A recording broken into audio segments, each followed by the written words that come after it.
welcome to today's edition of the Ticket Booth Podcast, everybody's favorite podcast, the number one podcast where we talk about movies and shit. I'm your host, Brian Bevington. Who we got here? I'm Jeffrey, and I just got a haircut, which you cannot see. Woo! Fun. Yeah! Fun. He's also our editor. Yes. He's the guy who makes the magic happen. Does a We mighty love fine job, might we add. Yes. Yes. Very good job. We love you. Not to be a suck up, but your editing is fucking keynote, dude. Thank you. I am Jack. I have Somebody the go next. magical Paw Patrol. I have the magical Paw Patrol recorder. You have the magic flute. Yes. It's magical. I'm Adam, insert Steven Ogg, go F yourself, sound effect here. I thought you were going to say insert Steven Universe thing here, and I was about to be like, what the fuck? Oh, Ew. no! Insert Steven Universe, go fuck yourself. God, that was a dark turn for the series.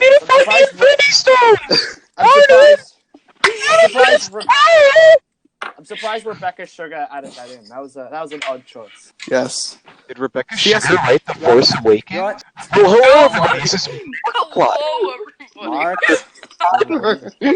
Let's play. We got fucking Markiplier. We finally got a good guest on here for once. Next, we got Jack Septipoop. What the fuck are you doing?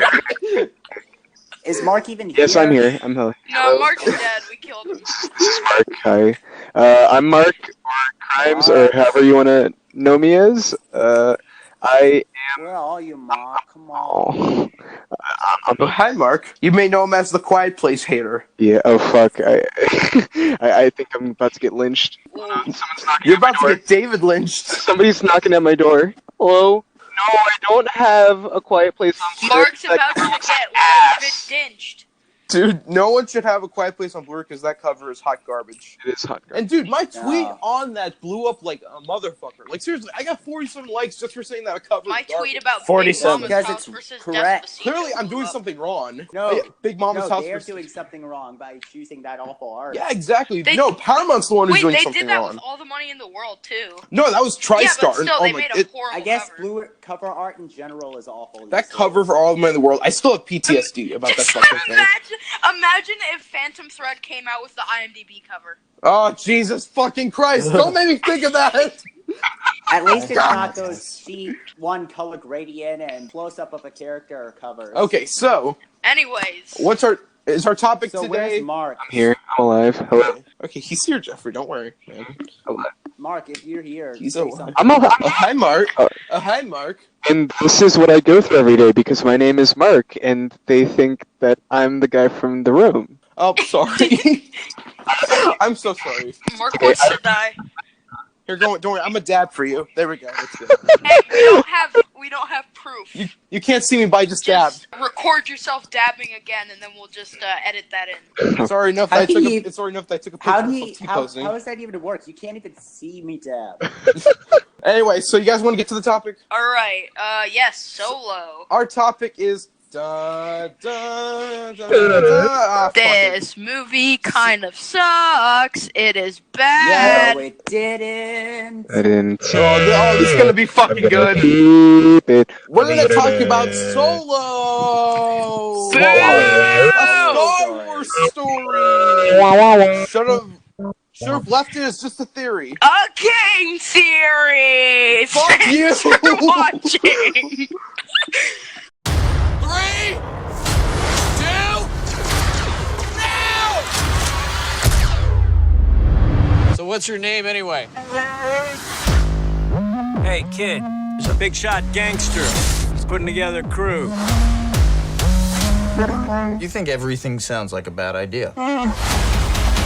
If you come with me, you're in this life for good. I waited a long time for a shot like this.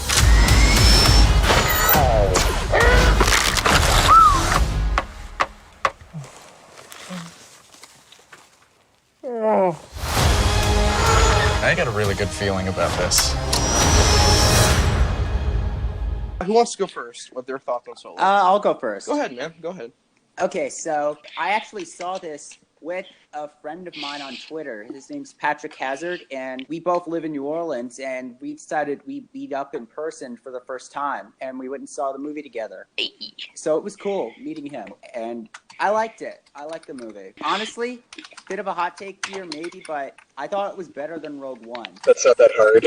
And, I mean, like, the thing is, like, Rogue One, if it weren't for the amazing third act, it would be pretty much disposable. Yeah. Yeah, honestly, the third act is what carries that movie. But Solo, Come see this movie for Darth Vader. I was entertained and engaged all the way through. Like, I felt like I remembered more of this one. And I knew about the triple production history, but we'll get to that in a minute, I guess. And honestly, I enjoyed it. I had some problems. Like, I think towards the third act, it got a little muddled because, like, we've all seen Solo, right? Yeah. I think when Haven't. everyone keeps betraying everyone. Yeah. Yeah, that got kind of confusing. I was figuring out, okay, who's on whose side and what's going on here. Wait. It got towards confusing. So But what the fuck was overall, Paul Bettany doing this? Well, Michael K. Williams was originally in his role, but he couldn't come back for reshoots, so they recast him. And honestly, when I saw the movie, when Paul Bettany was on screen, all that went through my mind was, holy shit, this guy would make a really good David Bowie. The David Bowie bio. I mean, listening to his voice and stuff, like, I could just picture it. But anyway, Solo, one thing I will say, Alden Ehrenreich was surprisingly good as Han Solo. I was worried about him for a while, but honestly, I thought he pulled it off pretty well. I think he handled, like, the charisma and bit of snarkiness of Han pretty well. I think he pulled it. Plus, the chemistry with him and Chewie was really good. I think he was pretty good, honestly. Overall, the action was good, the score was good, looked really nice, and it did feel like a bit like a Western, sort of, in Star Wars fashion. This galaxy ain't big enough for the two of us. Yeah. I have a question real quick. Honestly, I liked it, and honestly, it's bumming me out a little bit that it's not doing well at the box office. It's a bigger bum than... So, yeah, I liked Solo. It's not fantastic, but it's definitely worth your time. I think so. So, yeah, that's my thoughts. You said in the third act, like, I haven't seen Solo, I don't really care about it, though. And it's just like, you said it got convoluted because everybody was, like, double-crossing each other. Was it just like, oh, well, guess what? I betrayed you, and ha-ha-ha, Han Solo, you suck. And then Han Solo is like, no, well, I betrayed you before you could betray me. Ha-ha. Is it like one of those things? Yeah, kind of.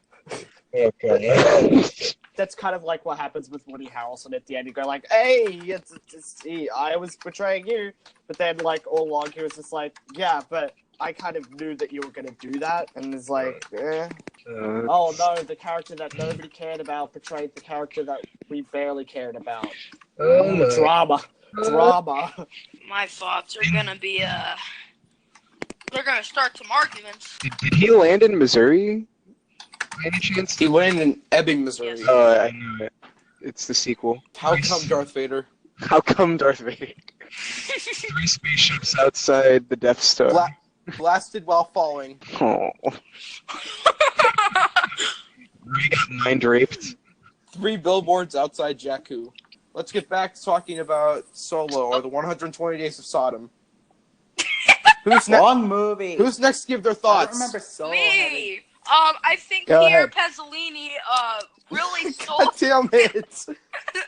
No, but seriously, What were your thoughts? Solo, A Star Wars Story was really bad. It wasn't really bad. It was just bad. I didn't like it. It was annoying, and a lot of people are going to argue with me about this, but I feel like, I don't know how to pronounce his name, but the person who played Han, Alden Ehrenreich. yeah, Alden Ehrenreich, yeah. I don't think he fit as Han Solo, and I can't think of any other person that would besides Harrison Ford, to be completely honest with you guys. Well, let's ask this, who would you guys have cast as Han Solo? Good question. Timothy Lucas Chalamet. Hedges.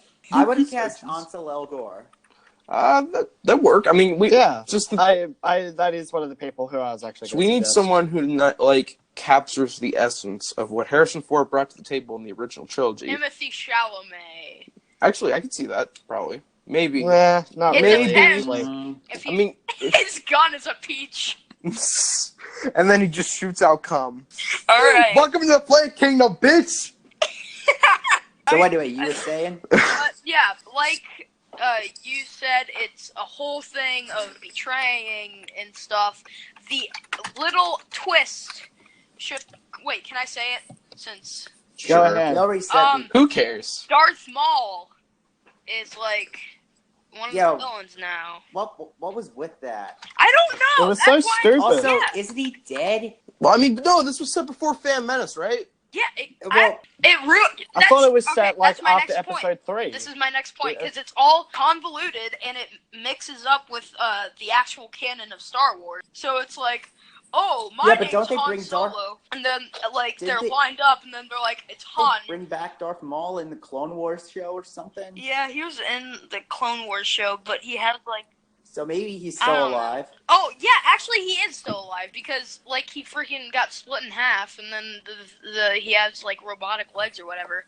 Back to what I was saying. Like, it mixes up the canon and stuff like that, and it just screws over everything. He's like, my name's Han Solo. How are you? Okay, that was like the dumbest scene in the movie. Wait, I'll be right back. That one piece of dialogue where he goes like, "Oh, my name's Han," and he goes, And, you know, and I but- fly alone. Oh, Han Solo! No, it's like no, That's it's your just like, name now. I don't come from anybody. Yeah. it's something like that. Yeah, it's so painful because it's not even needed. That's the Yeah. scene they greenlit the movie. Okay. Yeah, it's just My- so painful. We figure out that, I think Lando Calrissian is, pansexual? Which... Well, here's the story. Wait. Let me. Sorry, if I you don't don't mind, mind I'll it. explain the story. I'll explain the story behind that because it's so dumb. So basically, like, I could be wrong here, but I believe some journalists or something came up to Lawrence Kasdan and they basically asked,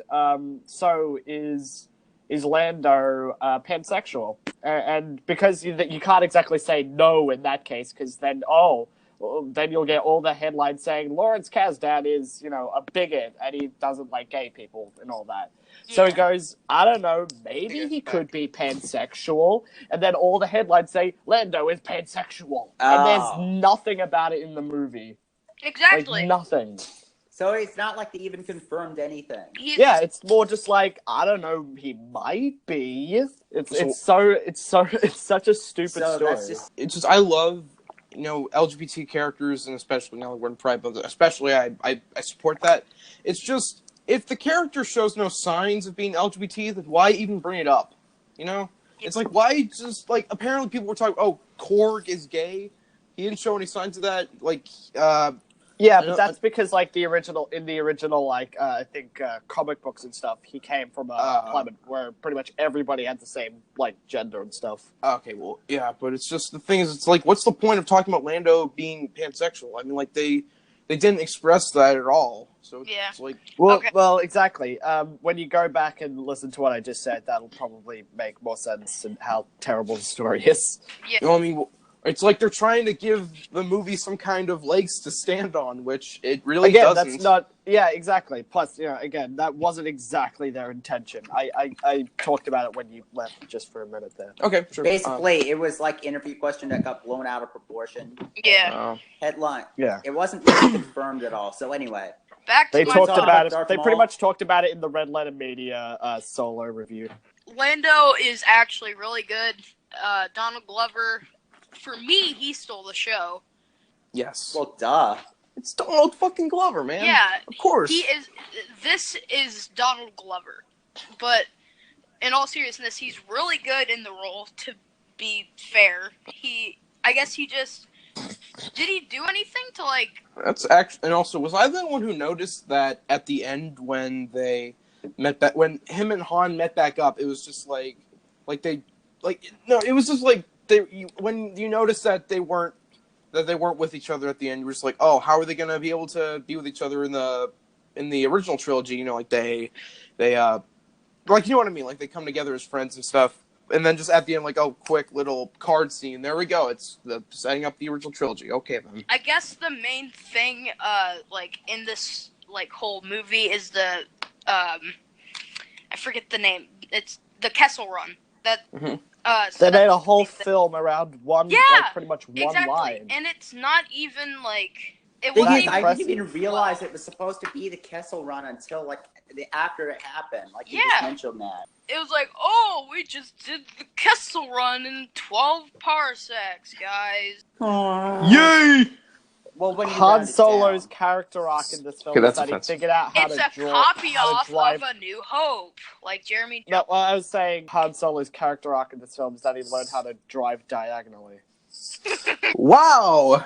They wasted like 150, or I'm assuming more, considering this fucking state of Hollywood. Like It was on a movie that shorter just than showed that. he just Oh, drove. I thought you meant length. I thought that I budget. meant money. Like Sorry, $150 million dollars on showing Han driving entire movie. It was just so average for me. Yeah, it was. It's Like, an extremely underimpressive film. Yeah! In fact, Like, I was. yeah. I'd hate to sound like a person's trying too hard to be YMS, but it is really a studio film. It really is. Yeah, I mean, that's- it's- no, I yeah. completely agree. No, You're not no. wrong. I mean, don't get me wrong. It's an enjoyable studio. Okay, so can I give my thoughts real quick?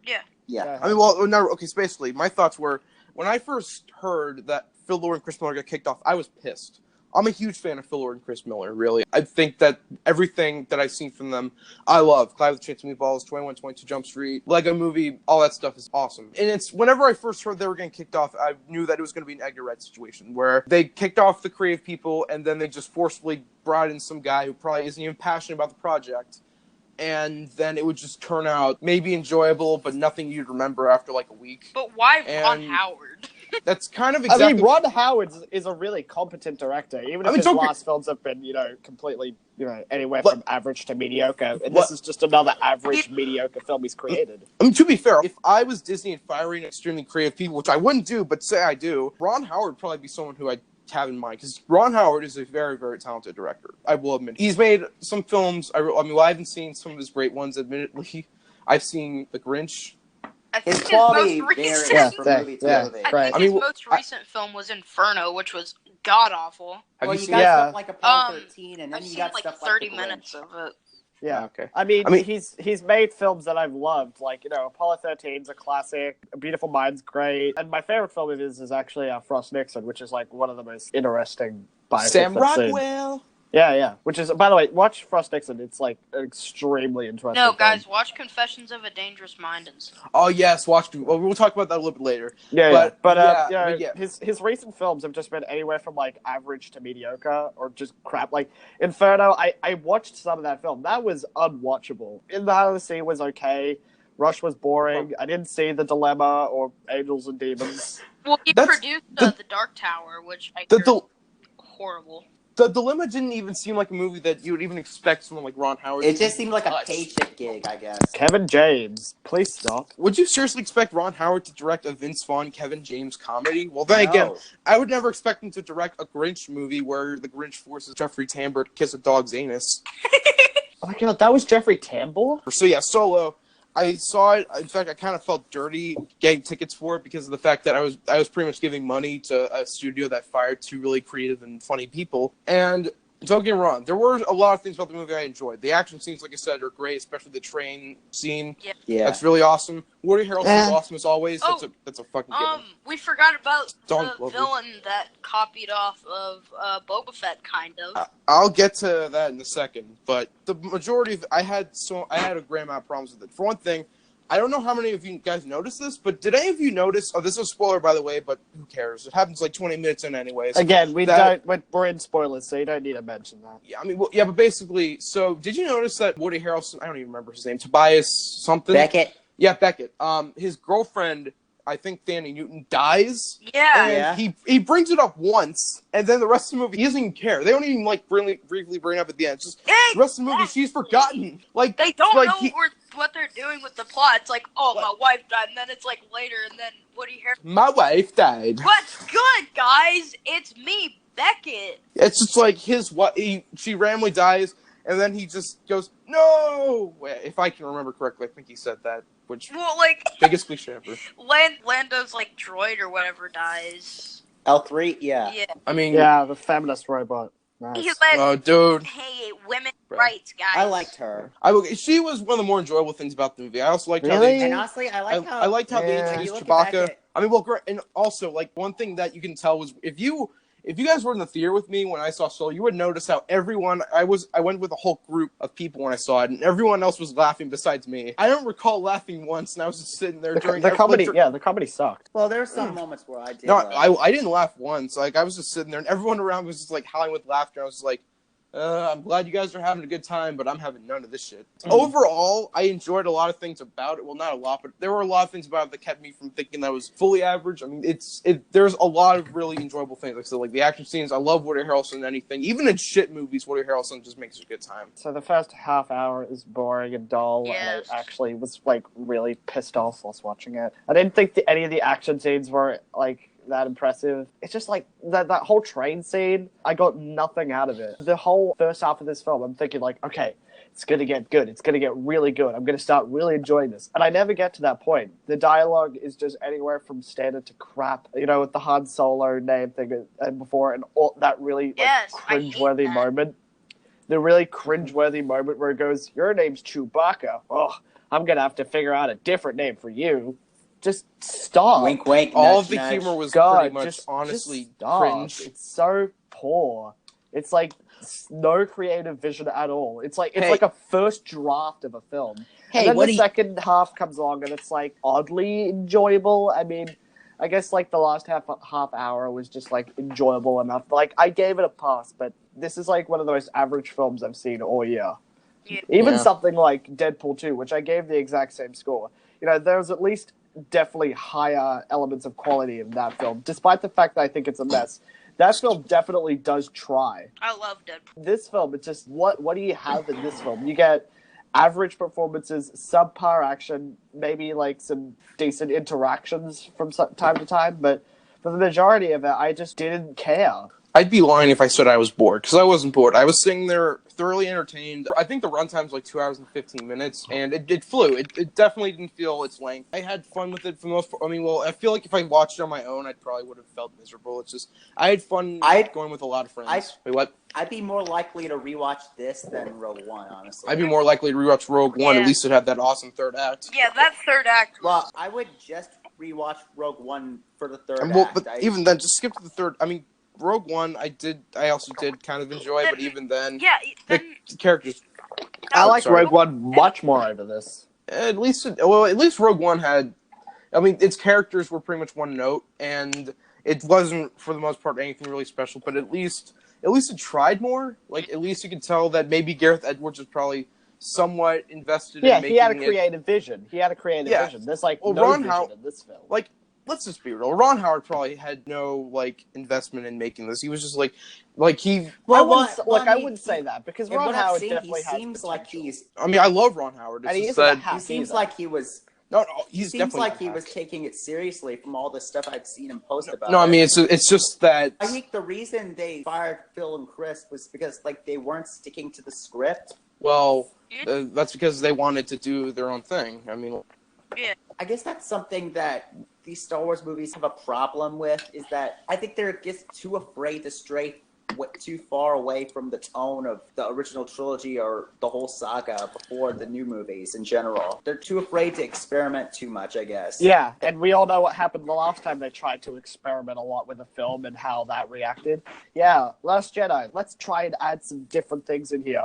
Oh, everybody hates this movie now. Well, It's gotta try not and make the most, canon! Ah! yeah, gotta make the Guys, most Princess studio-driven Leia. films now. Princess Leia. Ray is such a Mary Sue. Oh, God. Let's just make all women weak characters. Who needs that shit? I feel like Princess why, Leia Ray will doesn't be the even- next one why because does her Ray paycheck have- is low. so yeah. Anyway, one thing I hated about Solo, the villains are honestly god awful. Yeah. I don't even remember anything with the villain. It's just Paul- like, I remember that, like, Paul Bettany did fucking nothing. Yeah, He was it was just just there. a character, and then He he's was like, like in boom, two I'm scenes. dead. It's just okay. So two yeah, scenes. here's the Two thing with Paul- scenes he was yeah, in. 2 whole scenes, and he's the villain. You guys know what I I, don't even hate? think well, to be fair, I wouldn't exactly call him the villain, because I just don't think there is even, like, he's just, like, a bad guy. I mean, he's less supposed of a villain. He's the Bad closest thing guy. to a villain, at least. So what's the point of even having a villain? In fact, if this movie had no villain, it'd probably be more interesting, because it'd be more like a Han Solo character piece. It is a Han Solo character. No, I piece, know, I though. meant like, but it's just like, have more of that. Like, why he needs to, like, force a bad guy in there if you're not even going to put any effort? Like, Paul Bettany, like, he was in a couple scenes in, like, the halfway point, and then he's gone from the movie for a bit, and then he comes back later on, and, he's a big character at the end. So you guys know another thing that I really don't like in this movie? The shoot first reference. Oh, I didn't even notice that. I don't remember it. Like, No, at I the didn't end, like, Woody Harrelson is like, now I'm going to teach you, and then Han just goes... And then just, he goes, pew! And then he's like, "Aww." I didn't take that as a reference, really, honestly. That was always a stupid controversy anyways. Yeah. Like, guys, it's a reference. Remember when George Lucas got pregnant? Remember Han shot first? Remember Scarface? Remember... What? No. But that's a random reference. Do you guys even know what that's from? The Mr. Plinkett Ghostbusters review? Oh, that, yeah. Strange niche reference there, Adam. Yeah, I'm but sorry. one enjoyable thing I thought about during the movie was that, imagine, like, if in This Is America video, instead of a gun, he used a blaster. I shot first this time, This bitch! is Kessel. Don't What? I thought like Donald Glover was really overrated as Lando. I'm like, he was fine. I don't think he was anything like, whoa, every time he was on screen, like, oh, he was amazing. I'm like, he was fine. Well, great, that's a perfect casting choice, though. He's good. I mean, sure, he looks the part, and he's not bad. I can't I'm just imagine like, anyone else as Lando. Yeah, exactly. Yeah. But like, you go in expecting, like, because what everyone says is like, oh my god, like, Lando, Charles Gambino as Lando, like, oh my god, he's the best part of the movie. I watch him and I'm like, okay. If anything, whatever. Woody Harrelson He's should fine. get the praise. I mean, Woody Harrelson, I believed his character. Like, I mean, I wasn't really I didn't invested in his care character. at all. I didn't care for it. I mean, I like Woody Harrelson a lot. No, I wasn't I don't invested. give a crap. I didn't care at all about his character. No, same. It's just that I believed his performance, is what I'm trying to say. Well, yeah, but that's just because it's Woody Harrelson. He's not one of those actors where, you know, you fear if he's going to give a good gig. He's not just going to... He's yeah, not he's one not of those gonna- guys who sleepwalks in anything. Yeah, he First of all- tries. He tries. You know, even in bad films, he's always like, you know, a shining part. Case in point. Yeah, actually, I can't agree with that. Just like, Also- I feel like the Hunger Games movies kind of like... Yeah, again, just films that, like, he's one of those actors that just, like, you can't exactly get a bad performance out of him, even if the film sucks. Like Idris Elba or, you know, Meryl It's Streep. either He's just not average, exactly... good, No, dude, I'll or just... Wait, what about Idris Elba? As in, like, Idris Elba, he's, like, one of those actors that, like, he's never not trying. He's always gonna, you know, put a good Well, performance but in. the Thor movies, though. It doesn't bother me, though. No, name a bad Idris Elba performance. You can't, really. Yeah. So- Yeah, again, like one of the only things I like in the Dark Tower was his performance, which he was actually really enjoyable. I want to see it, but then again, I don't. What about Matty Oh, Dark McConaughey? Tower, yeah. You can't stop Yeah, what's that- coming. Yeah. So the anyway, Dark Tower, back to that movie Solo. sucks, but yeah, Idris Elba's good. But anyway, can I just mention one thing that I also hate about the movie? Sure. The girl, useless. Amelia Clark? Useless. Amelia Yeah. Clark. Yeah.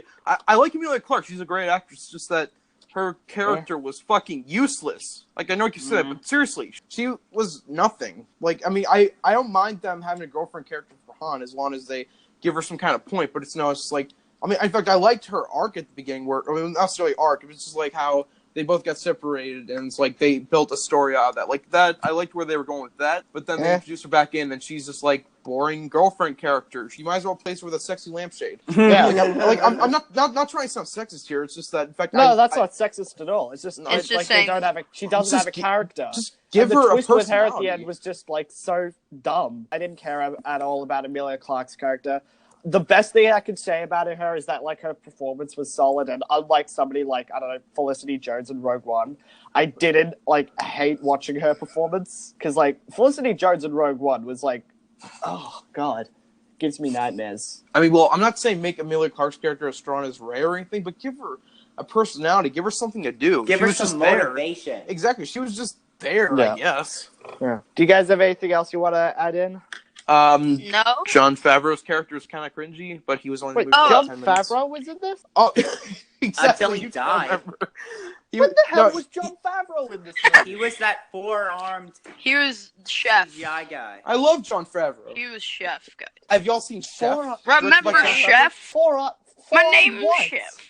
He was that guy with the four arms. He was the creature guy who kept spewing all those. He was the one-liners. character. He I'm was sorry? with Woody Rio. Harrelson's crew, and then he died. Oh, that guy. What? That was him? Exactly. Yeah. You can't even remember. He's that one guy. Exactly. That guy. That really tells you a lot about that film. Hey, you know that one guy who died? He was Jon Favreau the entire time. Well, that happens with every Star Wars movie where they had like Edgar Wright be like Yeah, a they had him- stormtrooper yeah, or they had- something. Well, that was Simon. Cameo. You know Simon Pegg is in The Force Awakens, right? Do you guys know Wait, what? Daniel Craig was in The Force Awakens? Yeah. Ewan So- McGregor was in The Force Awakens? Well, I mean, that was more... Simon his Pegg, voice. you know, like the guy. Guys, remember when and- Spud was in The Force Awakens? Hey, guys. But no, Simon Pegg really is in The Force Awakens. You know that, right? No, So final thoughts overall on Solo? Scores. It's bad. 2 out of It's- 5. It's good. I had fun watching it. 3.5 out of 5. I'd only buy it on Blu-ray just to complete my Star Wars collection. I'll 'cause buy I it like on all the movies Blu-ray Blu-ray. just to throw it in a fire. That's a bit harsh. Give it to me. Free Blu-ray for me. Yay! Yay! Next time your Exactly. birthday I'll comes do around, exactly what Brian's saying. I'll just because it's like it's not the worst film ever. I'll watch it again one time again in the future, but What's it's just like I'll have it in my collection just to have the complete Star Wars. It's not- films. There it's are not a- definitely worse films. As much raining as I'm doing now, it's not a painful film. It's just, better it's than it nothing could've inherently special. Could have been worse. it could have But it also could have been better. It could have been better Yeah. if Tommy Wiseau played Han. That's just, Yes. we've all seen his Joker auditions, so I mean, Never tell So- me the odds, I also forgot to mention this in my thoughts. I still didn't buy Alden as Han, but I mean, yeah. they could have casted probably someone worse, but I mean, okay, so as a performance, I could believe him as a character, but not as Han Solo. Yeah. If he was playing You see, I've anyone else, seen I could Alden Ehrenreich in other things, and I don't mind him at all. But here he's just like, eh. The only thing I recognize, I remember him being that kid in Blue Jasmine. I know him from Hail Caesar. He was one of the better Yeah. things about that movie. Yeah, I he still was need to see really that. good. He's really good at Hell Season. That's what I remember him from. That's like He has his a big main movie, I filmography. think. Who was he in Hell Caesar? He was that Western cowboy star. Yeah, He I haven't the seen twerst him. is simple. You know the guy's like the twerst is simple that Ralph Fiennes is talking to get him to say the line right. I've never seen Hail Caesar, so I wouldn't know. It's Neither have I. I want to Yeah. see it though. Oh, it's a good film. People were like, it's boring. Yeah, it's actually a really good movie. I like it. I mean, maybe it's because it's like how some hardcore PTA fans said that they thought Inherent Vice wasn't that great. Maybe that's the same thing with Hail Caesar. I don't know. Yeah, it's no Fargo or anything, but it's good. I like Yeah. it. I really liked it. Oh, I'm not expecting to be on the level of I've like never Fargo seen or No Country for Fargo. Old Men. Oh you my God, Get you have out! to. Get out! No, I'm just We have kidding, to agree- boy. I've seen We it. have to- Wink, wink. To be honest, we have to kind of agree not to like pull the you haven't seen blank because we've all got movies that the other person hasn't Yeah, seen. I that mean, are amazing. in fact, actually, to be real with you, I actually don't understand why people do that either. In fact, sometimes I feel bad when I say like, "Oh, I've never seen Gone with the Wind. I've never seen Citizen Kane. I've never seen Silence of the Lambs. I've never seen Pink Floyd. Fuck you. Yeah. I've So- never seen The 400 Blows. Again, Part- obviously those. Yeah, Watchmen. You guys want to I talk know. about Watchmen? I have You guys So Watchmen is fantastic. this guy's. Yeah. You guys, I haven't seen. just that. sit Neither have back I. and listen. neither have I. Neither have I. Go with the director's cut. I'm assuming. Well, I haven't seen the theatrical cut, but the director's cut is the only cut I've seen. The ultimate cut sucks. Yeah, I'm assuming you didn't even get through it because you attention span, little fuck, or low attention span. Nah, it wasn't low attention span. It's just because they tried to make the movie really accurate to the comic book by adding the stupid Tales from the Black Freighter thing, which was in the comic, and it was really annoying because you're like, oh, I'm really invested in this story of this comic book. It's really good. Hey, Tales of the Black Freighter. Wait, what's this? You guys want to talk about movies we watched recently? Sure. I saw one movie and a half earlier today. Do tell. I saw Upgrade first, which was really, really good. It was pretty brutal, kind of violent. I'm expecting it'll be the good version of Venom. Venom. Yeah, Venom honestly kind of looks bad. It looks kind of Terrible. trash. Like the dialogue. We are Venom. Oh my God. It looks. No, like thank you for bringing us collectively. Like who writes It looks that? decent. Well, This Tom sounds Hardy, Michelle awful. Williams, Jenny Slate. I mean, Michelle I love Williams, that what are you cast, and plus it's doing? from the same director as Zombieland, so. And then I went and saw Action Points. The new action point is now open. Free beer for everybody.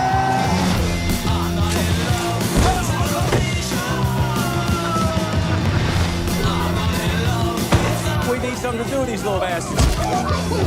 Like the petting zoo. Hold my beer.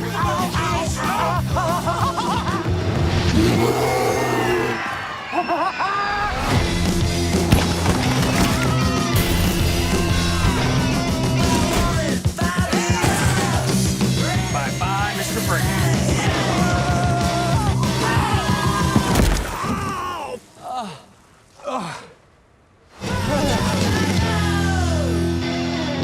And guys, for the first time in all my history of going to the movies, I walked out.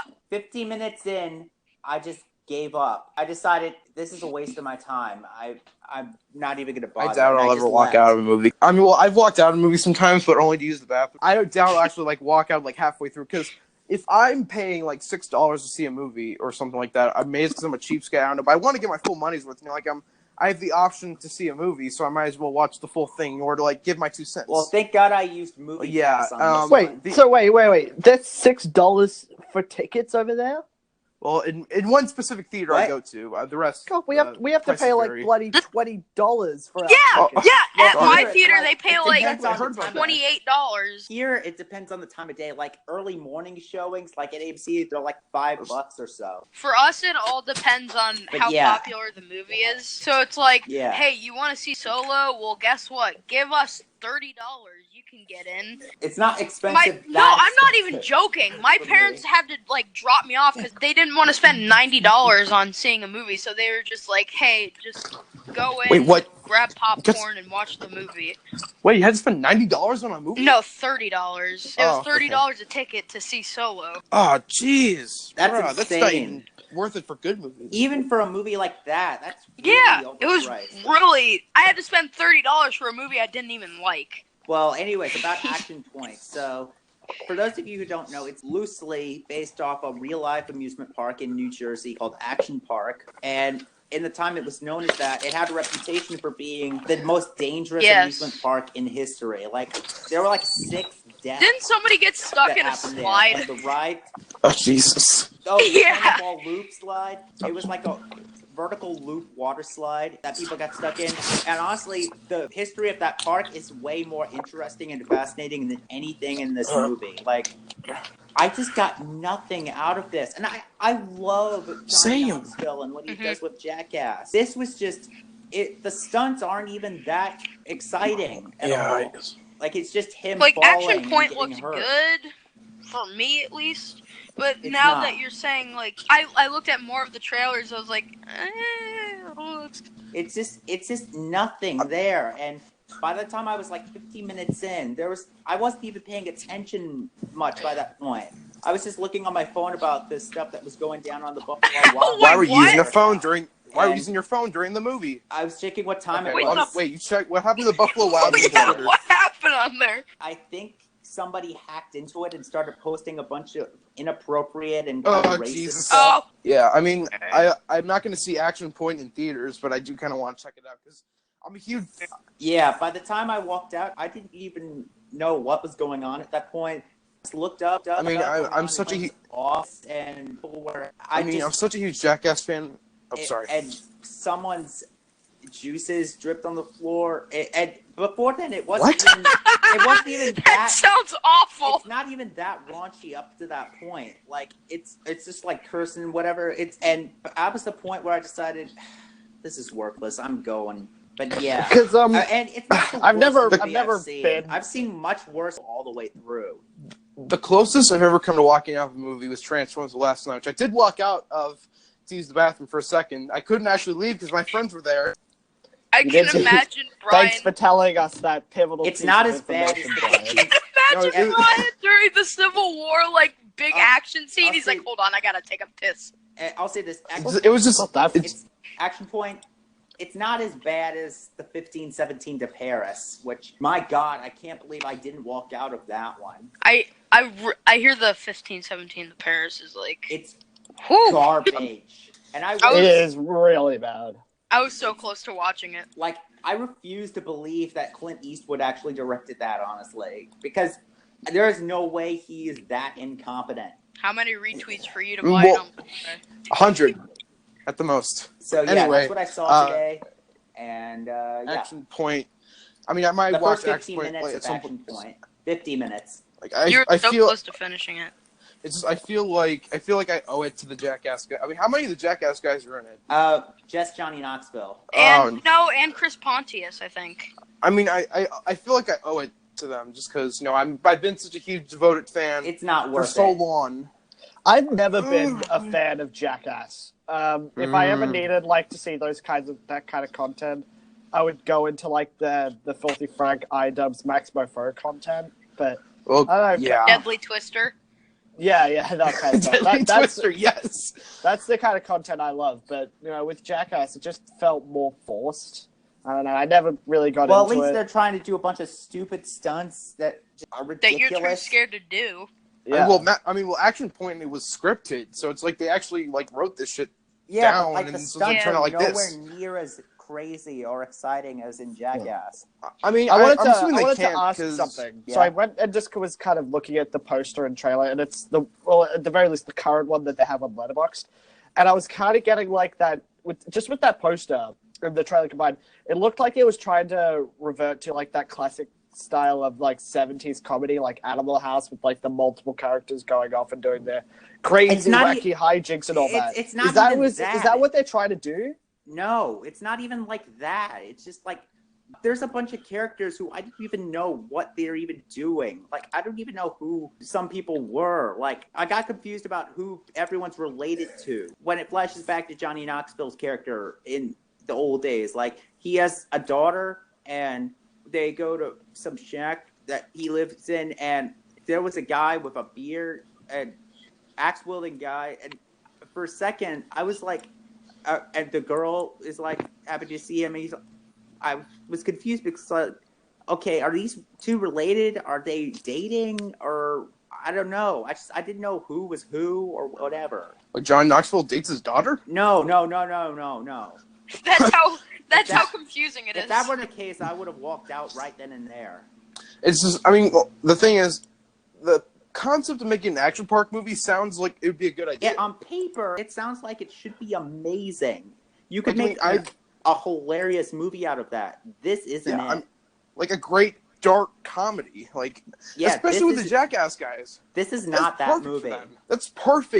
That's something perfect for them to do. Yeah, this is tailor-made. wasted potential. Yeah, it's and I heard about Action Park reading there was this water slide that caused some kid to die that just went straight down or something, on the ground. And for it to be a park that was specifically made by a Daredevil, that's perfect for the No, Jackass it's not guys to made get by hold of. Daredevil. Oh, Wait, really? I thought that I said that in thought the you plot. meant the actual Action Park. Oh, really?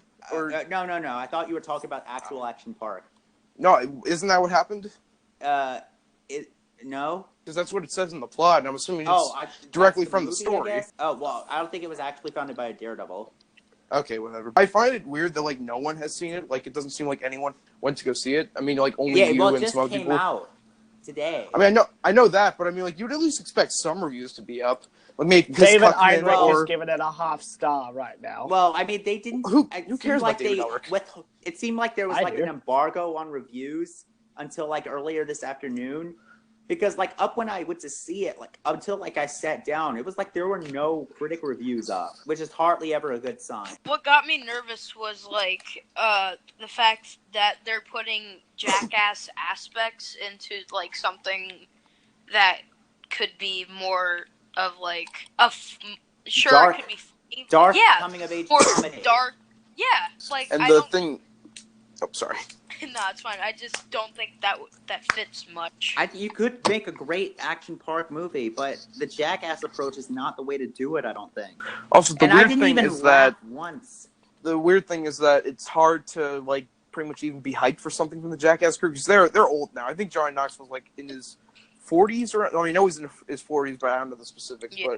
But you aren't going to expect them to do as crazy stunts as they did back then, because if they did that, they could probably get killed, and they probably won't go as far as they did like Jackass 3 already was probably a risk because Steve-O was sober and he was getting older and stuff, so it was hard for him to probably do stunts during that movie being filmed. And like the rest of the Jackass crew is like split up, so it's weird to see something from them coming out, and it's weird to probably be excited. Well, it's not even the Jackass crew, it's just Johnny Knoxville. Oh, no, I know that, but I mean, like... Hasn't Bam Margera gone, like, nuts? Oh, yeah.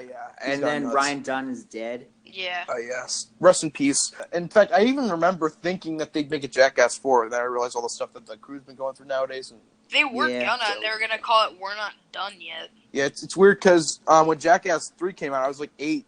It'd be so cool to see a Jackass movie in the theaters. 3 is the only one I haven't seen. Oh, it's awesome. It's the craziest out of all of them, but I think 2 is probably the best one. 2's the best, 3's the second best, and then... I still love that first one, but it's my least favorite. Yeah. I just think the other 2 are just... What about Bad Grandpa? Also, does that count? Bad Grandpa... It's, like... It kind of is. It's it's like Jackass Presents Bad Grandpa.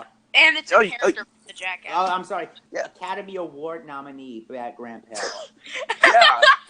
I don't care when I actually kind of like Bad Grandpa. I mean, I'm such a huge Jackass fan. Of course I will. I mean, it made me laugh, and it's an already a success.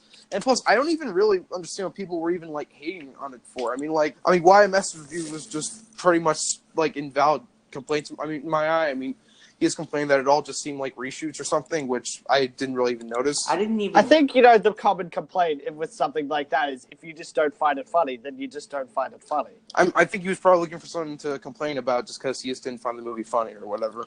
I don't know. I mean, it was interesting to see them still do something like this, and even make it comparable to something like Borat or Bruno. So, yeah.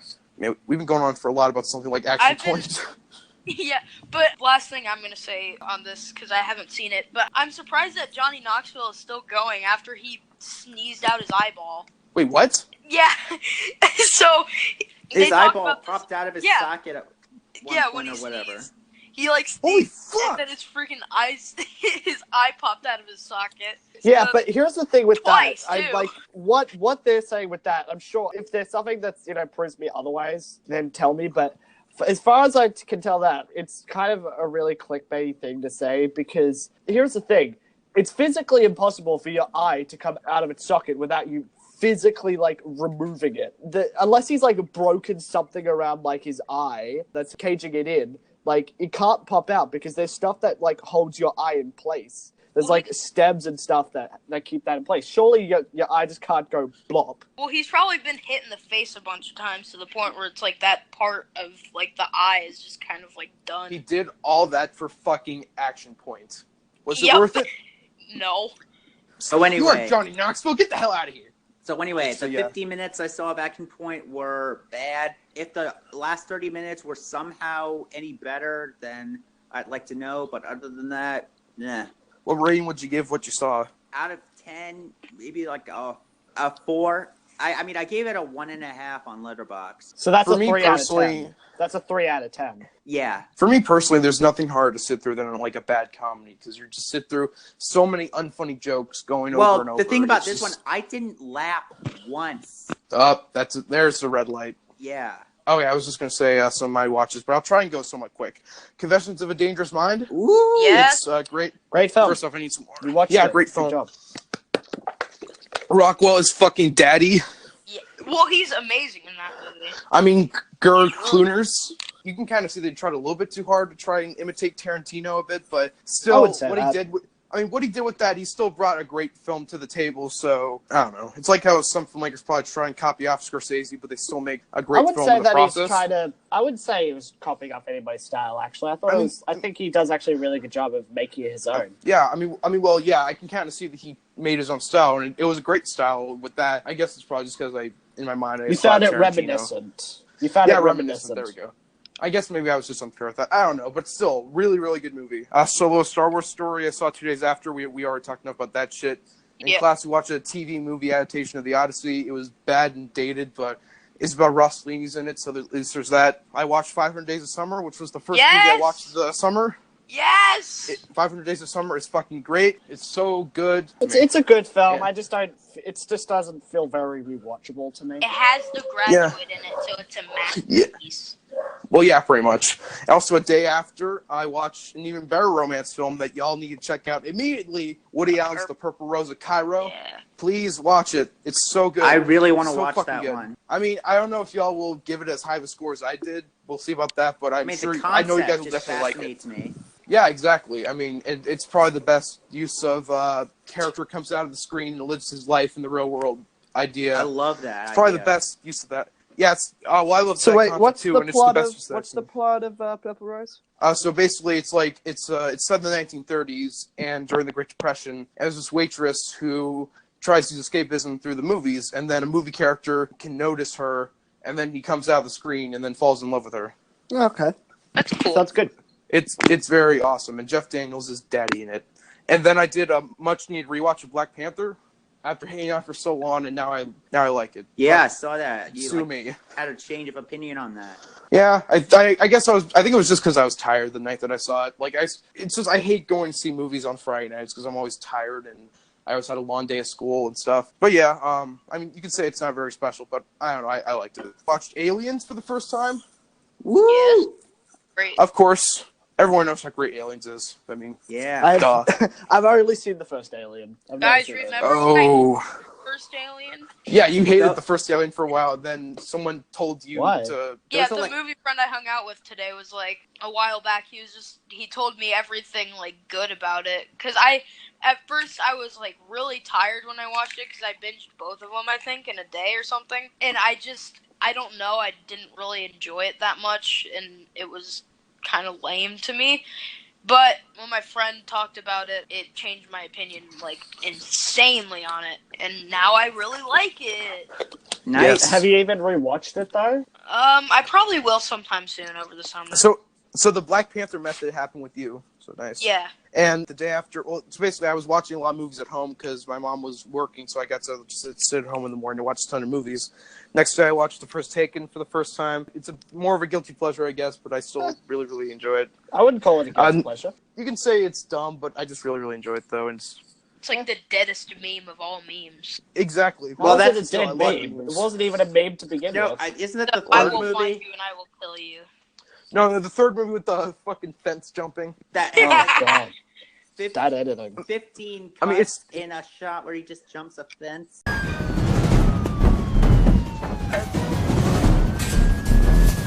I mean, it still has like a lot of. I guess you could probably say like bad elements to it, but still, I really, really enjoyed it. And I don't even That's- care about that. I It's like just that. yeah. The kind I of like editing Taken. I you don't- see I in the think it's a really Catwoman solid action basketball movie. scene. Yeah, it is really, really solid. I don't even. Yeah, whatever. But yeah, and it's probably better than a lot of the stuff that Liam Neeson's coming out with nowadays. Besides, well, every now and then probably cranks out a good one. But and that same day, I watched Casablanca for the first time. Mm. Amazing, Classic. of course. Yeah, of course, everyone's seen Casablanca. Except Except Sorry. me. Wait, what? Oh fuck! We'll just watch it though. Next day, I watched Watchmen. yes. Director's cut. I had some small gripes with it. I can't remember some of them, but I remember just having some problems with it. One of which is probably the length. It's like the director's cut is 3 whole fucking hours. The length Maybe you probably could have. worked for me, to be honest.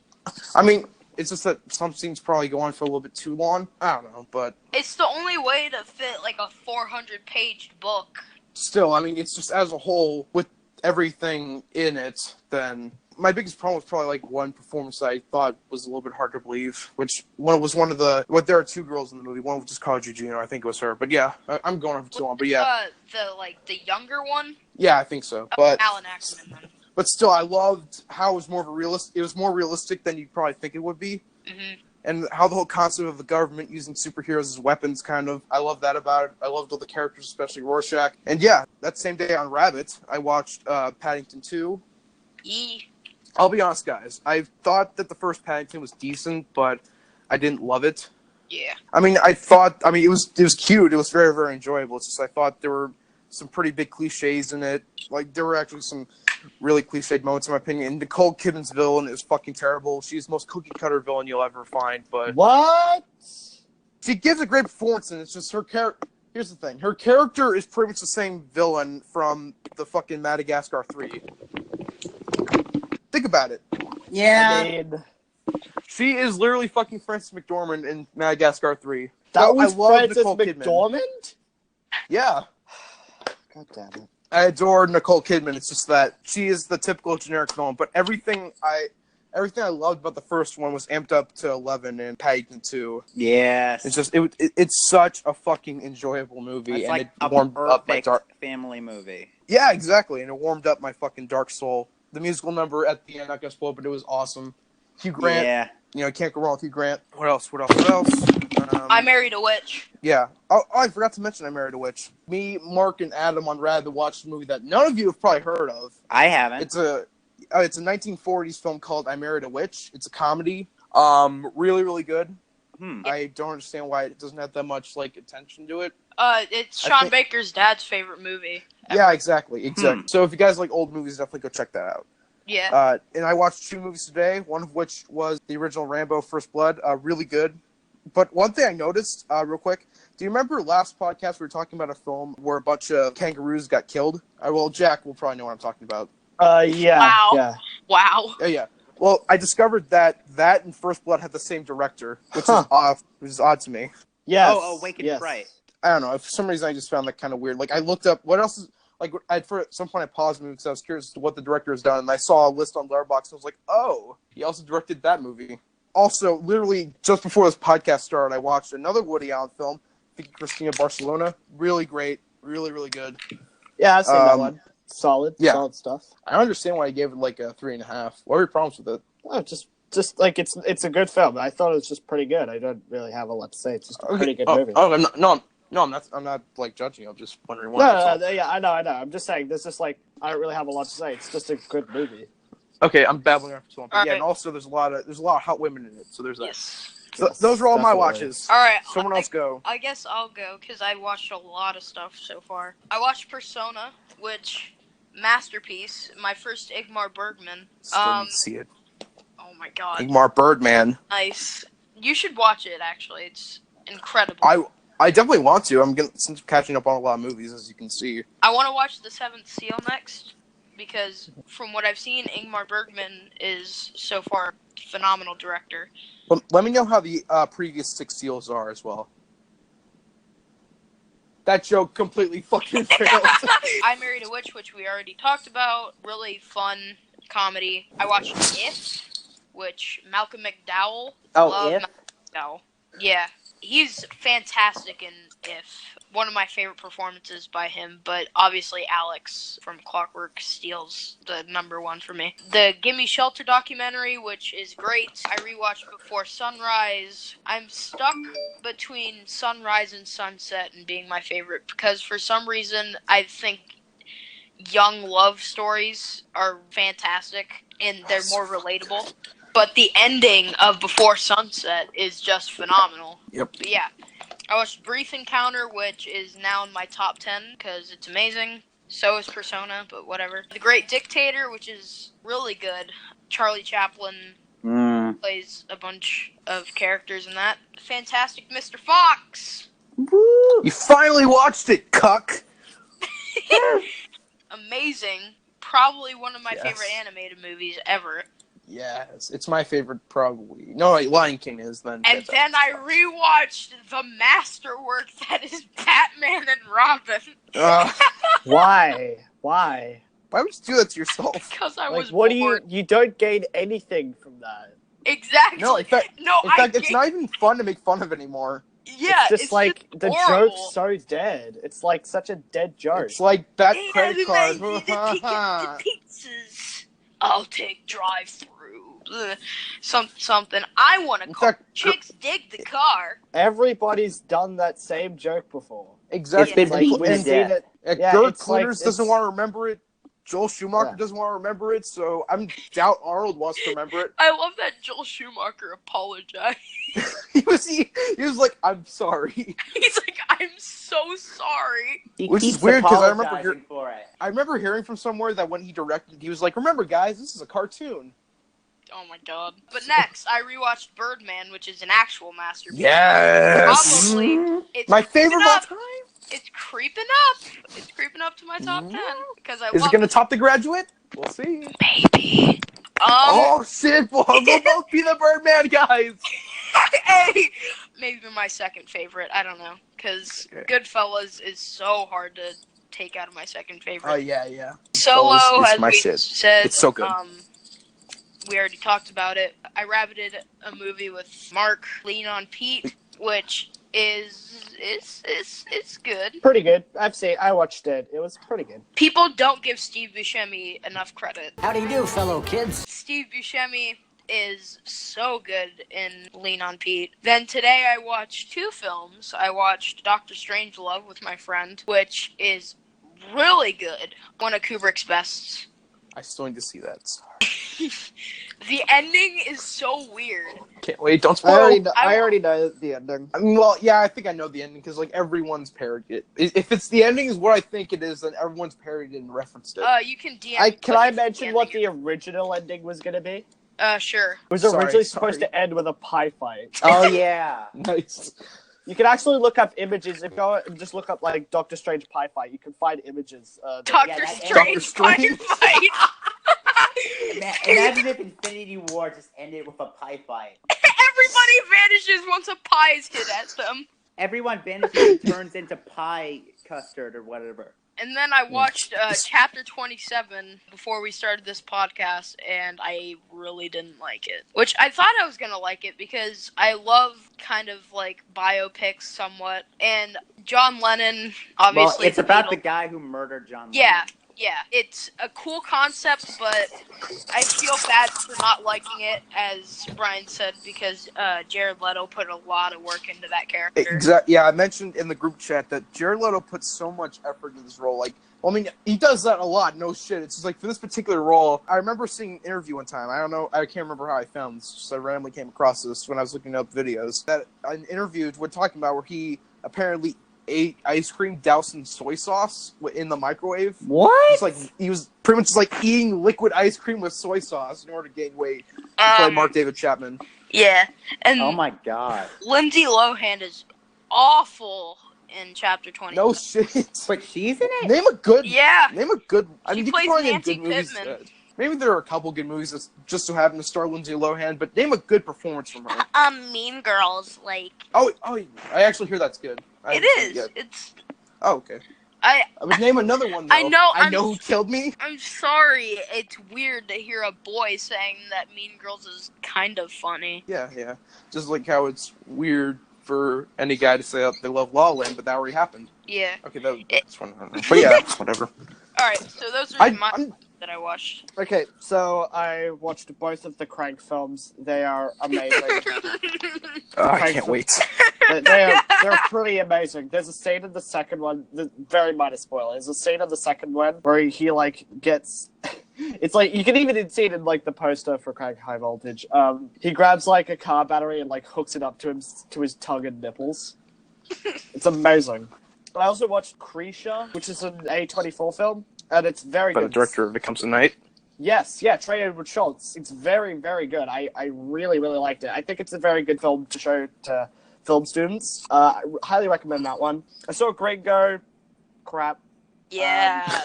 It did not. Suck. I know I keep saying this, but it did not look like anything remotely special in the trailers at all. Yeah, it's not that. It's not terrible or anything, but you know, hasn't that type of plot been done before? It's not exactly what you're expecting, but it's a pretty forgettable comedy. I love David Oyelowo and Charlize Theron though. Yeah. Wizards, the Ralph Bakshi classic.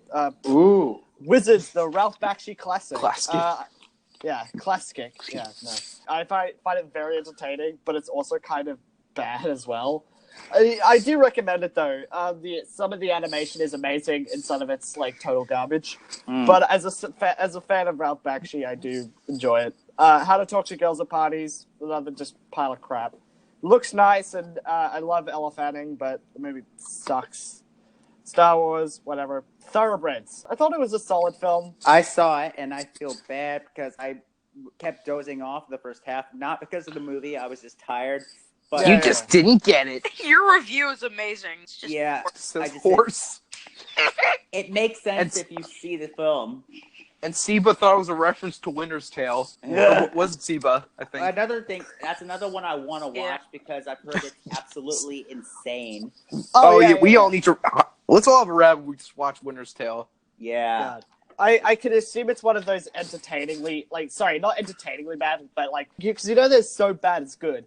I think I found a new genre. It's so bad it's interesting, because I've found films that I would consider not so bad they're funny, but so bad that it's actually interesting in how bad it is.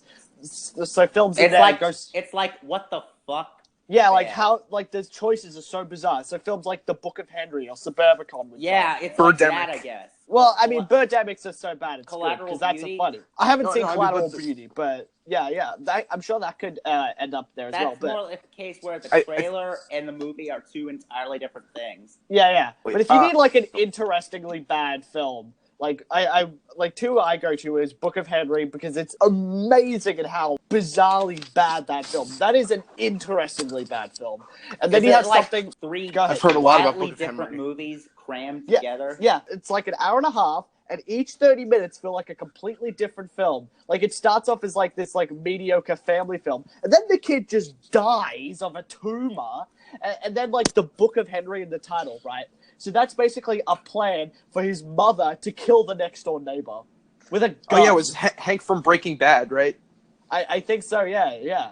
But yeah, that's an interesting one. And then there's Suburbicon, which had so much going for it, and yet is this bizarrely terrible movie. I hated Suburbicon. That was probably one of the two most disappointing films for me in 2017. It has two Julianne Moores in it, though. Yeah, how two did you not Julianne like Moores. this? Yeah, the whole thing with Julianne Moore is that there's in the beginning, there's Julianne Moore as a mother and Julianne Moore as her sister, so they're aunts. And then again, it happens in the beginning, so it's not really a spoiler. Don't watch Suburbicon, who cares? So then she dies, and then the sister Julianne Moore just comes in. So pretty much there's no real point to having her be a clone of herself. It's amazing. It doesn't have a protagonist either. You don't know if the main character is the kid, Matt Damon, the gangsters, the black family that lives right next to them. It's amazing in how bizarre it is. I'll give it this. It does legitimately look really, really nice, and I really actually like the setting and stuff. And the acting, though, most of the acting is fine. There's a couple bad performances, but the acting is pretty fine. But Was Julianne Moore in it though? She was whatever, fine. And the other thing is that it's from the trailer, you're expecting it as a comedy, but it's a legitimately, there's so many dark elements to it, but it also tries to be funny as well. It's a complete tonal mess. The writing is terrible. Again, it's a fascinatingly bad film. If everything I've heard about Suburbicon is true, then I'm assuming it would be so bad it's interesting, because Gerd Klooners has proved that he can direct. Yeah, Confessions of a Dangerous Mind. A decent director. I mean, his most recent stuff like Monuments Men hasn't been this great, but at least that was competent. This is insane. And then you look at the fact that it's written by the Coen brothers. Well, brothers. I think what happened is that I think there was a script that they wrote, and then George Clooney just just rewrote it. Let me just edit this slightly. Oops, I took a massive shit on your script. That's what I heard, I think. Yeah, I mean, maybe this was a script they wrote around the same time as when they were making The Lady Killers or something. Because my God, like I was saying, Thoroughbreds. I thought it's a solid film. I think I'll like it a lot more on rewatch, because I wasn't kind of in the right state to watch it. But it was a good film, and rest in peace, Anton Yelchin. Very good actor. It's a really sad story, what happened with him. And then I watched, because it's the next film for the Sardonna cast, I watched Mummy, finally. Great film. Great film.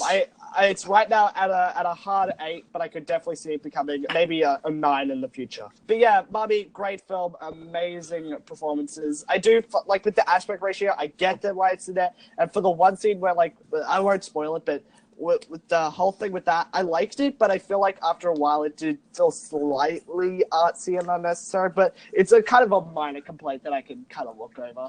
Because I think it's not just there for the sake of being there. It does have a point. I mean, you have to get used to it at least. I mean, and I got used to it. I got used to it. Yeah, I got used to it. And Same. I definitely feel I love it, how the way they use it in the film with certain scenes. But yeah, it's a great, anyway, it's a minor complaint. It's a great film. We'll watch it again one day. And it's also definitely an extremely depressing film, but somehow not as depressing as one of my next upcoming films. The giant pile of garbage That is A Wrinkle in Time. Oh, I hated this movie. Oof. Hated this movie. Oh, God. It's because you're racist. Yeah, I'm just racist and crap. God, it is. I hated this movie. The acting It did for the not look majority of good. it sucks. Yeah, it looks bad. The writing sucks. It's got Michael Pena from Chips. But God, where do you begin? There's like this little brother kid in the movie, and I hate him. I'm sorry, I'm against bullying and everything, but this little kid who, what's his name? Called Charles Wallace. Every time he's Oh on my screen, God. I wanted him to get like dacked or something. He's One he is such a worst he's the kid child that you performance bully in class.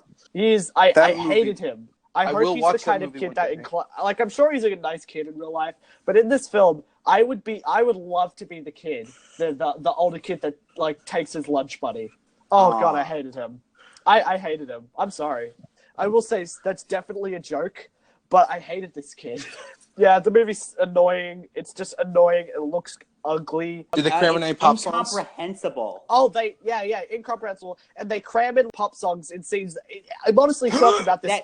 They cram it in Suicide Squad style. They just were like, hey, this scene could you could put a song in there, and it doesn't fit at all. It's exactly what they did with Suicide Squad. They were just like, hey, we could put the song in here just because we can. And when you're watching it with that song, it doesn't work. It's clearly obvious that when they were shooting the scene, they didn't have that song in mind. So it just completely doesn't work and looks so dumb. I will watch that movie one day, but it looked like kind of shit. It looked pretty. It's boring. Yeah, you rated only 2.5, and I remember you got home from the lowered theater and that you tweeted to about a it. 2. You were like, it wasn't that bad. Well, I mean, No offense, sorry. I lowered a rating to a 2. Yeah. Also, there's this one kid in it who's like, he's an Australian kid called Levi Miller. Levi Miller. Levi Miller. He's bad. Yeah, he's bad at it. Also, his character completely useless. If you took him out of this movie, nothing would be changed. And also, here's the thing: not only is he bad in this film, I've seen him be decent in there was this one film that he was in based off the famous Australian novel, Jasper Jones. He was not bad in that film, but like in pretty much everything else that I've seen him in, like Better Watch Out sucks, and he was bad in that film. And here, he's just like his character is so useless. How was that giant Oprah head? Oh, bad. So dumb. I cannot wait to watch this shit. It is bad.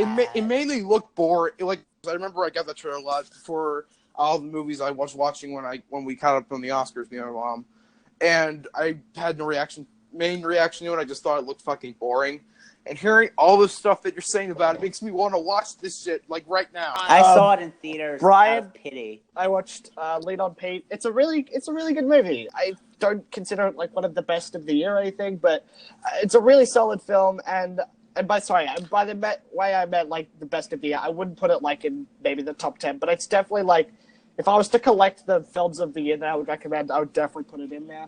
I really liked the film a lot. It's a 3.5 for me. Yeah, same for me. I liked that it just felt like a chapter out of one kid's life, and I really admired it for that. I mentioned this in my review. If let's pretend like this, the kid, if his whole life was a biopic, this movie would just be like a 20-minute segment of it, if that makes any sense to it. Yeah. But I really enjoyed it. I really enjoyed the film. Chloe Sevigny's really good in it. Yeah, she's good.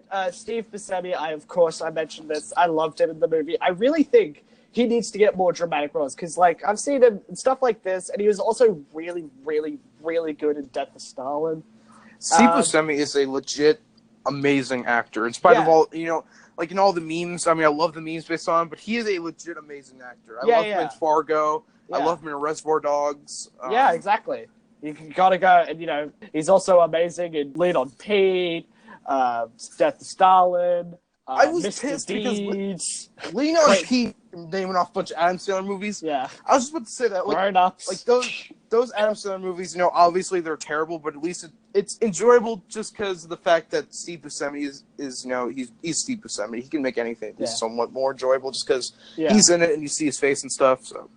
But I mean, I'm always amazed that wasn't he in Transformers 5 somewhere? But only for like 2 minutes. But I don't remember that movie at all because I tried to erase it on my brain. So I'm the only one Yeah. here who's seen it, so You've successfully suppressed the memory of Transformers. Like when I was a child. I missed 3 minutes because I wanted to leave for a second to use the bathroom, and also because I just wanted to, I want to stop. I'm never watching any Transformers. Transformers 5. Yeah. No, I Yeah. can't force myself. There are just some films where I'm like, I want to see how bad that is. With something like Transformers 5, in no circumstance did I want to subject myself to that, and I never did, because there's just some kinds of films where I'm like, I don't even want to see this film. Not even just be let's see how bad it is. This doesn't even look like a fun, bad film. Just the kind of one that would make me want to... You don't have to. Transformers 5, I mean, I'm sure the other ones are more, like, worth seeing just because of how bad they are, but this one is mostly just boring. And fucking Christ. Alright, let's just do it, the three of us, I guess. Yeah, I guess so. Well, okay, so whatever. Jeffrey, it was good knowing you, buddy. I was just going to go through my last couple ones. Finish off, I watched Grave of the Fireflies. Absolutely loved it. It's a fantastic film. I'm going to go through more of the Studio Ghibli films now, because I've only seen a couple of their films, but I'm a big fan of their work. Like, Spirited Away, like, one of my all-time favorite films. Spirited Away, I think, is like one of the most perfect films ever made. Spirited Away is so good. Have you seen Spirited Away? I watched it a couple years ago. I wasn't big on it for a while. Like, I think it was just because it was so hyped for me. But then when I let it sit more, I was like, wow, this is great. Yeah. I watched. And also it's just really good. I watched the English version, the English dub, just because that way I'm able to appreciate the animation more. Just because so I don't have to read the subtitles. But Grave of the Fireflies, at the very least, in the top 5 most depressing and sad films I've ever seen. I cried, I think 3 times. I actually lost track, but my God, Grave of the Fireflies, it is miserable, but I loved watching it. These characters are going nuts over stuff, they're so joyful over stuff like white rice. The most, bland and necessary thing in your life, and you're going, oh my God, we've got white rice! It's just white rice! Oh! God, it's hard to watch, because you're just Jack, I have a question for you. What's the most depressing movie you've ever seen? I don't know, actually, come to think of it. Grown Ups 2? Yeah, definitely Grown Ups 2, Mr. Deeds. Mr. Troop Mom. Yeah. Big Mama's House, Big Mama's House 2, Big Mama's House, Like Father, Like Son. Big Mama's House versus Despacito, Dawn of Justice. Yes! Oh my God, yes. Despacito, Infinity War. Oh my God. So, and also, I do know what the most depressing film, at least what I can think of. One that comes to mind definitely is Anomalisa. As much as I adore that film, that is definitely one of the most depressing films I think ever. Amores Perros is also extremely depressing, and as well, Mummy as well, as we previously mentioned. That's up there for me as well. So I'll put those ones up there. I need to see Grave of the Fireflies, because I'm sure that's really depressing. And also, since we were talking about Studio Ghibli, I actually saw one of their films in theaters. Fun fact. Oh, which ones? Secret World of Arietti. Oh, I haven't seen that one, actually. I remember I was 10 and I saw the trailer online. I was like, oh, this looks cool. And I drug my mom to it. So I got to see one of the films in theaters. How is that? And how was that one? I haven't seen it since theaters, and it came out all the way back in 2012. But I remember it being good. Yeah, very emotional. Yeah. So which ones have you actually seen? Studio I've Ghibli? only seen Spirited Away and Secret World of Arietti, but I want to check out the rest. Yeah. So the ones I recommend for beginners is stuff like, I'd say My Neighbor Totoro, because that's definitely their most iconic one. Oh yeah.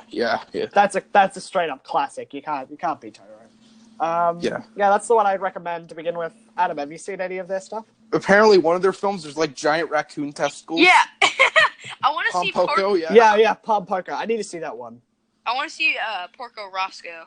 Oh yeah, Porco Rosso. That's I believe in the English version.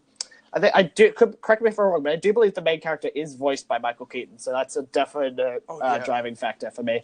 But the next one I'm going to see is Princess Mononoke. Oh yeah, Princess Mononoke. Yeah. No, I don't think I have seen a Studio Ghibli film. Watch this. Check out Spirited Away. I would say is a must-watch. Like that again, one of my all-time favorite films. Spirited Away is one of the most creative. It's one of the most creative animated movies you'll ever see. Yeah. I always put that up there as that's how you do world building in a film or series, because Like the world building in Spirited Away is absolutely phenomenal. It's really weird, but it's so good at the same time. There's a giant baby. Yeah. There's a mud bath kind of. Like, yeah. I don't recommend Spirited Away as a first time watch because I feel like you kind of got to get a little bit more into their style first because that's like very heavy on their stuff, and that's not a bad thing. But I've definitely seen a couple people who that was their first film they watched, and they're like, yeah, it's pretty good. But if you really want to try and watch it at like the best way possible, get like a good sense of their style first with something like My Name is Totoro. I also recommend putting up something like Grave of the Fireflies. My friend said that's one of her favorite movies. Spirited Away? Yeah. Yeah. So yeah, that's those ones. I still need to see a lot of their films. I remember seeing Castle in the Sky, or Laputa Castle in the Sky, as it's known here, a long time ago for class. And I remember liking it, but that was like first or second grade. I saw that. I really want to see more of this stuff. I remember a while back I heard that they were like they were going to stop making movies, and then there were like so many they ones keep doing that. Where it's like, oh, this is our last movie. Then another one comes out and it's like, oh wait, this is our last movie. Yeah, that's the thing, because Spirited Away was originally supposed to be their last film, and then they end up going for like nearly over 15 years more. This is like a really weird like fact that comes out of the blue, but you guys know the video game Final Fantasy, right? Yeah. Oh yeah. So that was supposed to be like that video game creator's last game, and then he just kept making games. It's like so he went on to make like 14 Final Fantasy games or something. So it's kind of like if the cash keeps coming in, like, can you blame him? If the cash keeps coming in, can you blame him? Nah. I'm sorry, just my last two films I'm just going to quickly go through. So I watched Unsane, which I thought was good to pretty good. I'm in between a 6 and a 7 for now, but it's a really solid thriller. Steven Soderbergh directed it. He's not one of his best films by any means. Yeah, I like Steven Soderbergh. I need to see more of his stuff, but this is definitely a solid one of his films. Definitely not one of his best. It's all shot on an iPhone, and I think for the most part, it actually does work pretty well. There are definitely some edits and shots that look really bad, and the final shot of the film is really awful. But I really liked it. It's a very, very cheap film, and I think that does work. I'm not going to say much about it because I think it's a good one just to go in blind. I looked up nothing about the film. All I knew about it is that it was directed by Steven Soderbergh, had something to do with like an asylum or something, but that's just because, And I knew that Steven Soderbergh was directing it, iPhone, asylum. That's all I knew about it, and it was a really solid film. I do recommend it. It's good. It's a very, very entertaining film at the very least. The final film, I just watched it just before we started recording. Every Day. It's one of those films that it's just hard to get mad at because it's really not trying to do much. I gave it a 2.5, like a 5 out of 10. If I was to describe it as anything, I would just describe it as harmless. It's nothing that bad, but it's nothing all that good either. It's like, the acting's fine. It looks fine. It's just like a very traditional, forgettable kind of teen film. I said this in my review. If anything, it just goes to show that Angourie Rice is definitely one of the best young adult actresses working today. And I'm very happy to support her in any film that she can be in. So there's that. Yeah. Harmless film. I mean, if it looks entertaining to you, go watch it. If not, you'll probably just forget about it in a week like I will. I haven't seen a trailer, know 100% what the plot is, and it already looks pretty average just from the poster. Yeah, it's got an interesting plot, I'll give it that, but it's like, again, it's pretty much everything you would expect right from when you hear it. So basically, like, Angourie Rice is this, like, girl, and basically this guy that she falls in love with basically switches body every single day to another person, and it's like that. There's a really, really good video that Nick Spheres did. I don't know. Do you guys watch Nick Spheres? No. Never even heard. Watch her videos. They're very, very good. She did a whole great video about Every Day, so check that one out. Other than that, you'll forget it in a week. Yeah, it kind of seemed like that. I mean, I know it's a stupid judgment to say that it looks average from the poster, but I mean, like... No, that's fair. That's fair. There are plenty of, obviously that doesn't determine the whole quality of a film, but sometimes you can kind of get a decent idea just from the poster. Yeah. What are y'all's thoughts on the Show Dogs controversy? The Show Dogs controversy? Oh. Yeah, I know. Oh, Mark isn't on here. He still doesn't know. What? He still doesn't know the controversy. We'll have to tell him after. We'll tell him after. My thoughts, just whatever. All I'm gonna say is this: Will Arnett, get a better agent. Okay, so the movie that we've been memeing for a Yes, while I know Show Dog. apparently has a scene where Will Arnett grabs the ludicrous dog's ball sack. Wait, what? And and there's like a dirty dancing reenactment in a dream sequence that has an implication of a gay romance between a dog and a human. Oh. And it's The basically shape of Show Dogs. Okay, so here's the thing. This is not a joke. This is not even me memeing the movie more. I actually considered seeing the movie in theaters just because I wanted to see if that scene was even close to what people were saying. But because who knows if someone would have even leaked it with that scene in it. But then turns out someone leaked it with that scene on YouTube, and I saw part of it, so I guess there's no point really. So now I don't have to pay to see it. So don't pay to see Show Dogs. We don't need that was the thing with like the Emoji Movie. Like, hey, let's go pay to see it to make fun of it. I have a confession to make. We know you saw it. I'm seeing it tomorrow. Are you fucking serious? I watched 3 Billboards with my grandparents. They're like, "I'm never taking you to an R-rated movie again." And I'm like, so all right. Wait. So I'm going to see Show Dogs. Are you? You're giving it money though. The exact same problem happened with the Emoji Movie. People are like, "Hey, let's go see it. Let's go see it for the ironic enjoyment of it." And everybody does it. Then the film earns more money than Blade Runner 2049. Let's make an Emoji Movie too, because that's, it was successful. That was the exact problem. Animation people were seeing it ironically, and it made way more money than Blade Runner 2049 just because people wanted to meme the hell out of a movie that the memes of Emoji Movie got dated like by the time the movie was even out for a fucking week. That's not the issue. That's not the issue. I know. The issue is that the issue is that people saw it though. If you wanted to watch it, find any way to not give it money, because that means you're actually doing a service. Do like what I did. Watch it because people uploaded it to Pornhub, so just watch it there. What? Yeah, you didn't know about this? Oh yeah. Mark talked about it on the first podcast. Yeah, Mark. I forgot about so they oh my God. Somebody basically recorded the screen and uploaded the whole video to Pornhub. So just do what everybody else did. People were hating on the movie for months, and then they pay to see it. That's fucking stupid. Yeah. Brian's just about to kill someone.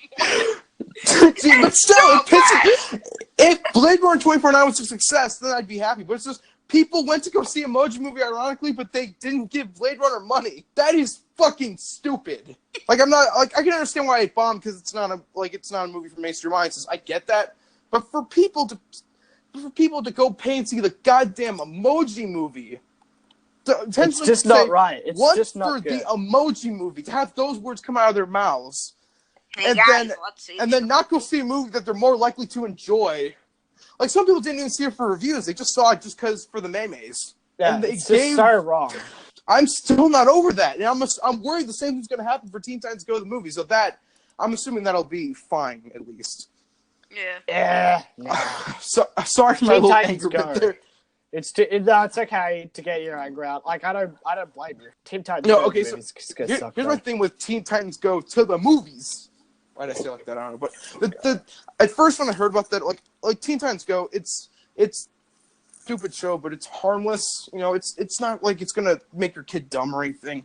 Yeah. It's just that the animation community basically just milks it, though. I'm sick and tired of it. Exactly, and the animation community sucks. Let's just get that out of the way. They're terrible. Well, the majority of them do, but okay, no, there's some cool people like Rebel Taxi and Mars Reviews and more people I can name, but you know what I mean. But I mean, it's just that. But the movie, I knew it probably wouldn't be good at first, but the newest trailer came out, and it looks fine. The trailer seemed to have some fun jabs at superhero movies. Like, the Green Lantern joke actually made me laugh. Yeah, but it's just that's such I mean, we're self-aware. We're pulling a Deadpool. Just like they've already made fun of that joke. It's like, we've already God. And it just seems like such an obvious. Deadpool. Yeah, but it's just like, it's like, I don't. There's just nothing creative that they did with that joke. Like we've Yeah. already It's not- seen people make fun of it. It's just more like, oh, we'll seem hip if we make fun of our mistakes. Ha ha! We're really I mean, funny, well, guys. granted please, that- like us, please like us, please like us. To be fair, that joke would have been funnier if they did it when Green Lantern was actually a thing, instead of in 2018, people forgot that movie was even a thing. Not really So, the issue, but okay. I mean, well, yes. I mean, well, it's what I'm saying. It's awkward for them to bring that shit up in 2018, but still, I mean, the joke, it worked. was They a made fun it work in Deadpool, though. Yeah, I mean, oh well, Deadpool 2 had a way better Green Lantern joke. It's just like that works, and that made sense in the realm of this. This, it's just like, well, hi, you're really creative. Like, you're grasping at straws, really. I'm not saying it looks extremely creative, but I mean, at least it looks harmless. Yeah, I at wasn't least. saying that. I was just saying, like, about that joke, though. Yeah, well, yeah. I mean, granted, the Deadpool joke in the trailer was all right, just because of the fact that a lot of people seem to confuse Slade with Deadpool, so throwing a joke like that. I mean, it was obvious, but I mean, like, but whatever. And it still a better thing for Will Arnett to be doing than fucking grabbing a dog's testicles. Well, like, my problem with, like, making fun of other movies and films is, like, it's kind of like, hey, we understand a movie's bad. Ha ha! Let's, no. Well, a lot of movies do Again, that really it depends well, on how you do that, though. Yeah. There are definitely people that can make it work, and there are people Understandable. that just make it bad. Just sometimes Like- it can be incredibly annoying. like maybe make it meta in a way, like how 21 Jump Street does it or something. Those are maybe people who actually have talent, though. So Thanks for following. tune make sure to in follow next us. time. Tune Make in sure- next time where I snort hot Cheeto dust. Okay, what don't film do are we? that shit again. Yeah, so Okay, sorry. next time, I assume we're talking about Incredibles 2. We've got a guest coming on, which should be really I'd cool. rather talk about Tag. So we've got a guest coming on the next episode, which should be really cool. We're talking about Incredibles 2. Hopefully that film And- isn't as mediocre as the advertisement has been putting it out to be. Well, it definitely doesn't look as good as I was expecting to. With Yeah. all the build up after was like 15 years. Yeah, it's like Oh, I really think it was under-impressive. longer actually. Pixar sucked No, recently. it was. Anyway, Well, I mean, Coco has gotten less good in my mind, but I mean, it's Coco's it's- fine. Coco's well, okay. it's really enjoyable, but I mean, it's just the twist at the end is kind of It doesn't make any trash. sense. Wait, Anyway, what's the twist? Yeah. I don't remember. Coco makes no Oh. sense. Anyway, guys, let's Yeah, end it whatever. here. yeah. I guess See since we're probably all getting ya. tired at this point. This is gonna be fun to edit. Okay, see ya, and Solo And- suck, kind of. Solo was bad. Woo! Au revoir.